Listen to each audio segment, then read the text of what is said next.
Hey YouTube. So today I have to send in this kind of video audition for this thing where I tell an epic party story from my past. And I figured why not kill two birds with one stone and also record the story for my VEDA. I've got my camera and sound recorder set up to record myself on the couch. And I'm just gonna put the camera down there. You'll get a different angle. I'm gonna be talking into this one, so sorry if it looks like I'm not looking you in the eye. Son of a bitch, I just recorded that whole thing and then I looked at the video from the phone and it's just my crotch. It was just like my crotch talking to you, so I guess I'll just re-record the story for your sake. Unless you want the crotch version? So senior year of high school was when I started drinking. Before that, I had never done anything. I was more of like a good kid, I guess. I mean, I still got into shit, but it was never with drugs or alcohol. I mean, I was trying to be valedictorian, I was in marching band, I was on Quiz Bowl, I was in theater. I was doing all this shit and abstaining from alcohol until, for some reason, like literally the weekend before senior year started, I had my first drink and got drunk. And then I was hooked, man. It was all about getting drunk whenever possible. So one day in November, we go into school on a Monday and we find out that we don't have school the next day because it's election day. And so all of my friends and I start thinking, hey, we could get drunk tonight. Let's get drunk tonight on a Monday. And this girl offers up her house as a location, even though she had never had a party before, and maybe like we should have thought about that, but we didn't care. We just wanted to get drunk. So we go over there and we're starting to get real hammered because, you know, we it's not like we were doing it responsibly. We were stupid high school kids who had no idea what we were doing. So we're just slamming down shots, lots of drinking games. Eventually I get into my drunk outfit, which is a Boy Scout vest with no shirt on underneath and sparkly gloves. And that was kind of to signal to everyone else, hey, Drunk James is here, let's keep going.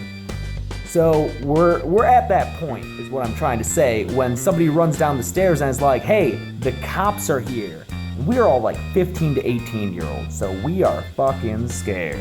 Apparently what happened was one of the guys at the party had just broken up with his girlfriend, and in an act of revenge, she knew about this party and called the cops and told them, hey, there's a bunch of underage drinking going on at this house. So the cops came there, and since the parents didn't know what was going on in their basement, they let the cops in. So yeah, my first instinct is to hide, because I don't want to get in trouble. And I see a giant freezer in the corner of the basement, like a giant lay down meat freezer. So I jump in there, not unplugging it, not putting a shirt on first. So I'm just laying there, pitch black darkness, freezing cold. I got like sausage sticking to my back, and I have no idea what's going on. Occasionally a friend will like open the lid and like stash all the liquor bottles in there, close it, complete darkness. Another friend will open the lid, throw all the shot glasses in there. He saw me and was like, dude, if they find you, you're so fucked. Close the lid, complete darkness. I'm in there for probably like 15 minutes and I'm texting my sister and I'm like, hey, I'm in a freezer because there are cops at this party and I don't want to get in trouble, but I think I'm gonna die because I think I'm gonna freeze to death. And she was like, no, you have to stay in that freezer because you can't get in trouble, you can't do this.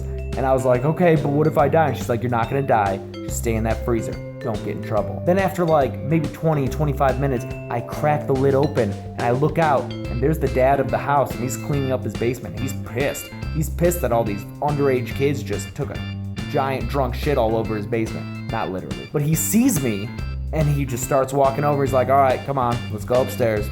Let's go to the cops. And without getting out of the freezer, I like stand up and open the lid and I'm like, sir, I'm sorry for what we did. But I'm a good kid. I'm about to be valedictorian. I can't do this. I can't get in trouble like this. So I'm just gonna go back in the freezer. And so that's what I did. I just got back into the freezer.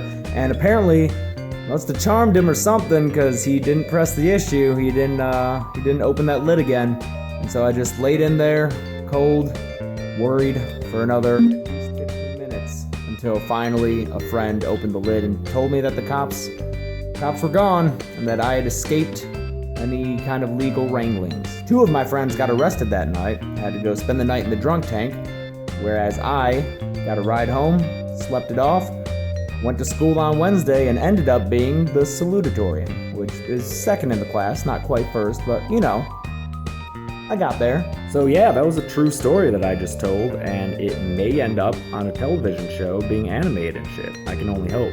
Yeah, high school senior year was pretty wild for me, and that extended into college, and then after college.